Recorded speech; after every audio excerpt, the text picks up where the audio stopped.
strategies to accept your suffering and heal yourself with compassion.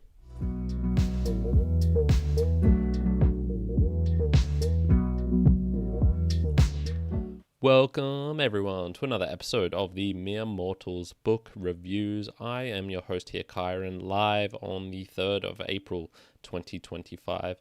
And as you might surmise, this is the podcast where I achieve transcendence. Okay, no, not going to be doing any of that today, but we might find some ways to help achieve that in this book that we have here, Radical Acceptance by Tara Brach, Awakening the Love That Heals Fear and Shame. So this book was published originally in 2003, but I have the, 2023 updated version because it does mention some things like COVID in it, for example. So it certainly has been updated. So just a word of warning that I will be talking to that. It's 450 pages about in length, and I'd say it took me probably about 7 hours of reading to get through because it is pretty dense. There's no pictures or anything in it, and the writing in here actually is relatively strong. So it's a guide of various meditation and framing practices to recognize the root cause of emotional distress or suffering, if you will. These are derived from Buddhist principles, these being the meditative practices, and help to accept the current pain and suffering. It's not so much about doing and implementing actions to overcome it. It's more about acceptance of what is at the moment, hence the book, Radical Acceptance, and really doing that fully and completely as possible. Now, there are 13 chapters in total. I will list some of these off here. And each chapter typically begins with a story of either herself or someone that she knows, and then goes into more of the Buddhist practices, what exactly you can find within, how a Buddhist practice or meditation will help, followed by, right at the end, usually a single page or two of a actual meditative practice of a guided meditation, how you can do this. So some of the chapters: the sacred pause, resting under the Bodhi tree, coming home to our body, the ground of radical acceptance, opening our heart in the face of fear, the rain of compassion and applied meditation for healing and freedom, recognizing our basic goodness, the gateway to a forgiving and loving heart, etc., etc. There is 13 of those in total. So let's jump into some of the themes and questions here. What is the reason to meditate, and what can Buddhism practices in particular do to stop, alter, heal my suffering? Now, as mentioned, Tara's emphasis is really on the acceptance part of understanding your problems and of yourself and how you are helping to contribute to those problems, and then also how those problems are not even part of you, and that the concept of yourself is kind of illusory. So there's quite a few things to go into here. Now, typical examples from the book are what she starts off with, and I've found this really helpful because it is real day-to-day sort of stuff. So some examples are people who have a partner who is cheating on them or has cheated on them, and they're trying to get their family gets back together, or to understand what they're to do in the next situation. Of people who are absent as a parent and their child got abused by their partner, partly due to their own alcoholism and absenteeism, if you want to call it that way. A lady who has an eating disorder that is a way of covering up many of the insecurities that she feels in her life, and then because of her eating disorder, and in particular she was overeating, she now has more insecurities about her body because of this. We have people who have a dying parent, for example, combined with stressful work, combined with other things going on in their life, monetary problems, and even Tara's own story about her miscarriage and betrayal by her teacher at the time. So they're all very much instances that you're likely to find at some point in your life, a suffering or a problem that you've had in your life. And what can you do to help alleviate some of the emotional suffering and things that go on? And look, in particular, the book is about people who are looking for help because of these problems that they're having. And, at many times they have talked about how they've suffered in silence for many, many years, they're looking for ways of using Buddhism and meditative practices to help them. And what help exactly means in this case is kind of unknown. All that's known is that they're really just suffering, and it's probably more the emotional distress that's causing them the main problems. But then that emotional distress results in them lashing out at people, turning inward, and suffering in silence, and even physical manifestations of the pain, such as we've seen with the girl who overeats, for example. So what is radical acceptance? Radical acceptance is about clearly seeing the thoughts, the emotions, and body sensations of the moment, and accepting them for what they are, not trying to fight them, not trying to hide them away, sitting with them. For example, some of the things that you'll hear within this book, or that you're likely to hear, are sitting with fear, labeling grief, acknowledging anger, allowing heartbreak, recognizing guilt, breathing through shame. It's very much letting these emotions and feelings that are within your body and not trying to fight them, but just understanding and having compassion with yourself for what is, in essence. And many of the times it can be rather interesting seeing these people and their thought process of what they're feeling. And typically they'll break it down where they're, I'm so angry at my partner, but it's like, why are you angry at my partner? I'm angry because he said something that made me feel insecure. And that the anger is not the real issue, it's the insecurity that's the real issue. And the insecurity is rooted something deep in the past, or something like this. So she calls on you to find this compassion and mindfulness, to tap into radical acceptance, and not pretend, not hide away, not try and squeeze or weasel your way out of what actually is and what you're feeling, and to not add on additional guilt and burden and suffering for what you're feeling. And this is rather interesting because at times you can have contradictory emotions to what you should feel, or what society should feel, or thinks you should feel. And most of the case, this works out for negative instances that she talks about in the book.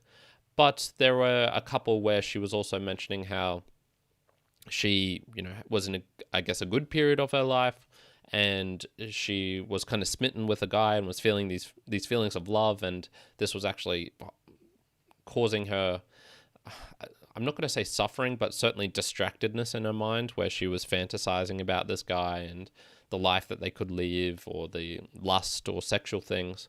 And this was actually causing her some sort of emotional disturbances as well. So even things that are kind of good can also fall under the umbrella of using this radical acceptance to find out what it is you're feeling. Now, linking this to Buddhism, there are many strategies in this book that she talks about. The 13 chapters, they're kind of roughly split into a meditative practice that you can use. So, for example, some of the concepts that are in Buddhism and that are a meditative practice are things like loving kindness, of pausing, of using a body scan, of vipassana, meditation, of even prayer. The most prominent that she talks about is RAIN, this mindfulness skill, which just stands for recognize, allow, investigate, and nurture, with, I guess, the step after that being acceptance and integration, perhaps. So, there's some things here. Pause and notice how you're thinking and feeling is the recognizing. Tell yourself it's okay to think and feel and act however you are right now. This is the allowing part. Notice how your body feels as you're experiencing the moment. Ask yourself, why do I feel this way? It's investigating. And nurture. Tell yourself a compassionate affirmation, words of reassurance, kindness, or love, nurturing what you're feeling as well. So what I liked about is that within this book, she talked about what happens if you're too compassionate, if you are too mindful in a way, and where if you're allowing these thoughts and feelings to come up, you can also turn this into a self-pity of a sort, which was rather interesting because I haven't found that in many Buddhism books in general. Typically, it'll tell you, here's how you meditate, here's how you do the skill, but it doesn't talk about what happens when you take it too far, because humans have a really good way of taking things too far and causing their own problems by diving too deep into something, and I'll talk more about that when we get on to the author herself. So I liked that she was going over skills and techniques and concepts, but not only showcasing them, but also, hey, here's a pitfall, there's what happens if you take it too far. Now, in terms of taking it too far, I would label this book in the kind of spiritual / self-improvement category. And when it comes to self-improvement and self-healing, it's hard to know when is enough. Am I in healing now, or am I in denial? Am I ruminating on something that I should just let go, or do I need to ruminate on it more and think about it more? Tara, for example, talks about this instance where she was trying to have a baby. She was in this, I guess, phase of her life where she'd kind of joined a cult, or a cult-like group, and it's this Sikh meditation thing. The classic cult sort of things, has a teacher, has certain areas where they congregate, bad-mouthing or talking back to the teacher is not allowed, etc., etc. And essentially she had this miscarriage and was feeling that part of this could be due to her spending long hours meditating without water in like a hot desert environment. Okay, that's probably some common sense there. And she got publicly chastised by this teacher of hers, blaming actually not the physical reasons for it, but because she was working too hard, or she had too much ego, or something like this. And now it turns out, she would have said at that time that she was on the right path. So certainly before that happened, this is the right path. I'm, meditating. I'm part of this group. I've got a community. I'm following, and I'm, using radical acceptance, for example. Perhaps she might not have said that because this wasn't a concept for her at the time, but she would have certainly said, like, I'm doing the right things. Now, it turns out that she actually wasn't, because she had a teacher who was causing more suffering for her, and her attempts to alleviate the problems was actually causing more problems in her life. Yet it was through those extra problems that she was able to find radical acceptance. And you can have this sort of continual thing where it's like, okay, if I keep investigating this, how far down do I go? Is my fear rooted in grief? Is my grief rooted in shame? Is my shame rooted in whatever, anger? You could see how it could be a continual chase to a never-ending bottom of your own suffering and pain.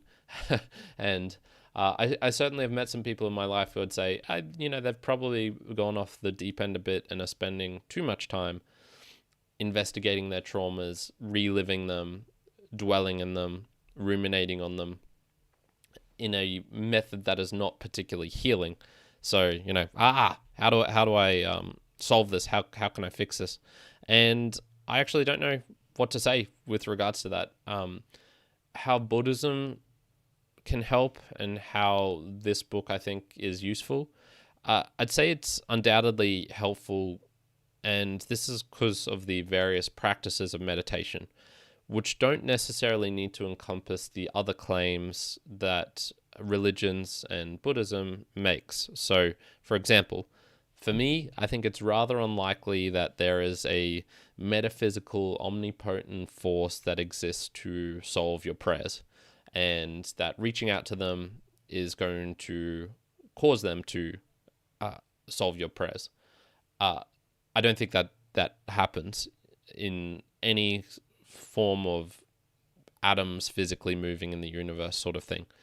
That being said, can reaching out to a force like that through prayer help change things in your body, in your mind, that will then allow you to take different actions in the future that can help alleviate suffering, or even to change your own actions, which will help alleviate suffering? I think that's possible. So I don't think you need to necessarily believe for many of these practices to work, for example. So, the unconditional friendliness of Buddha accepting Mara, do you need to believe that physically happened in the universe, or is a metaphor sufficient? I think the metaphor personally is sufficient. And it's more the act of meditation in reality and calming your mind and accepting things that is going to help bring benefits, rather than having to necessarily believe in XYZ claim or to join a cult.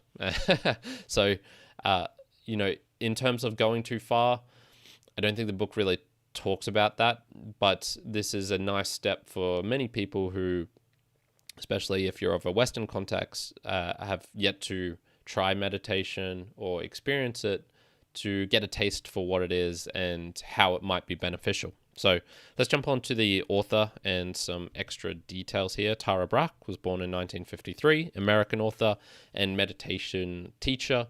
As I mentioned, she was plagued by thoughts, probably the classic like overthinker, if I had to describe her. And so found that meditation was very useful, joined a group that wasn't helpful, and then eventually founded her own center, which is much more focusing on this radical acceptance and teaching about Buddhism and meditation. And she does this at various places with various other people, and we'll talk some more about them at the end as well. The reason there were so many stories in this book was that these were taken from her students, I'm guessing with names altered so they weren't actually calling out real people. And this is why she has gotten such a extensive look at a lot of suffering of other people as well. And this is where you could go, like, she has many stories of herself of struggling and suffering with her son and his propensity to play video games and to not study, for example, and then over her partner, and then over herself. You can certainly see that she's, I guess, needed a lot of these meditative practices, but you could also wonder, like, man, maybe she is taking it too far. She is absolutely immersed in this world. What would it be like if she just took a month off without any meditation and without diving into thinking about the suffering and experiencing the suffering of other people? Once again, you can't take these things too far. I connected with quite a few stories in this book. Probably the most prominent one was this guy called Jacob, probably not his real name, who had Alzheimer's and was a meditative teacher, a public speaker himself. And, he was meant to give this talk all about Buddhism. He was really excited about it, and then had a mind blank and suddenly found himself just like on a stage in front of a bunch of people with no idea how he got there, who he was, what he was doing. And so we just listed off the things that were in his mind, fear. I'm ashamed a lot of people are looking at me. And I guess that just connects with me because of what my mother experienced. And there's certain stories in this book where you can see yourself in those people and go, oh yeah, that's something that I could feel and I could understand. Another one was of Eric, who was dealing with a mother who just had a stroke, had a depressed wife. You could see how this stacking on of misfortunes in your own life could really lead to people having breakdowns and depression, and even, leading up to self-harm and things like that. So the gripping strength of fear, of health or change or wealth, of others, the unknown, a lot of that just really resonated with me. Now, will I personally accept radical acceptance? Will I become divine? I don't know. Honestly, the one concept, I guess, on the book that I struggled with the most was, in all of these cases, when she had these people coming to her, certainly they were over a couple of week long periods, but many of the instances she was talking about, okay, this person comes in, they're dealing with this problem, and she's helping guide them through a meditative practice or getting them towards radical acceptance. Why are you feeling this? Okay, let's just accept what is coming in, accept these feelings, these emotions. What do you feel within you? What does the inner voice say to this? What would someone who is outside of yourself recognize in these feelings? Things like that. And these people would kind of all have these breakthroughs of like, my inner child says this, it's okay to sit with this, it's okay to do this. And I guess the thing was that many of them seemed to just understand and solve their problems really easily via radical acceptance. and not solve them, but to understand their problems and understand their actions that they are taking in the real world because of what is happening. And for me, that doesn't resonate with how I've managed to understand and interpret emotions over time. For me, it typically takes a much longer time, and that it's usually months, if not years, into the future where I go, oh, okay, I can understand why I was behaving in this way. It was due to this, emotional thing that was happening in my life. And that would sometimes be feeling lost because of a lack of meaning. Sometimes this would be because of a breakup. At times, it'd be because of the passing of a loved one or what is happening to a loved one. And so, for example, the healing that I guess I've been doing since my mother passed away less than a year ago, or almost a year ago, has been slow, gradual, and it's not like I can look at it and pinpoint a specific thing and say, this is exactly what I was feeling. It typically takes me a lot longer time. And so her style of listing out emotions, being able to figure things out, the radical acceptance also contains radical understanding, if you want to call it that way. And for me, the radical understanding portion it certainly takes a much longer time. Nevertheless, this is good for raising questions and perhaps things that you're avoiding. So I did, try out many of these meditative practices and look inside and see like, okay, what perhaps are some things I fear or I'm not confronting or that I'm pushing to the side. If I had to pinpoint something at the moment in this current phase of my life, it would be the, greatest fear would be lack of finding a partner, of connecting romantically with someone. Over the last couple of years, I've certainly felt things like, am I unlovable? Am I broken? Am I old or ugly or a loser? Or all of these various thoughts that have come with various intensity and stickiness, if you will. Some periods they're strong, other periods they're weak. Some days you feel things, other days they don't. 2 weeks ago, I had a bit of a rough period due to many kind of simultaneous things going on, including the weather, for example, where I didn't see the sun for multiple days, didn't exercise for multiple days, got a little bit sick. All these sorts of things can add up. And I do think that perspective, meditation, and Buddhist understanding helps with all of these things. The funny thing, of course, is like, say I solved this problem. Say I found a partner to connect with this very instance or in the next week. The suffering and problems in my life would still continue on. I know this for a fact because it's happened before. And instead of ruminating on that, it would be more, okay, now I have a partner and there's emotional stress in my life. And then it would be, okay, now there's an extra vulnerability if I had kids, because if they get sick, I would feel really bad and be stressed out about that.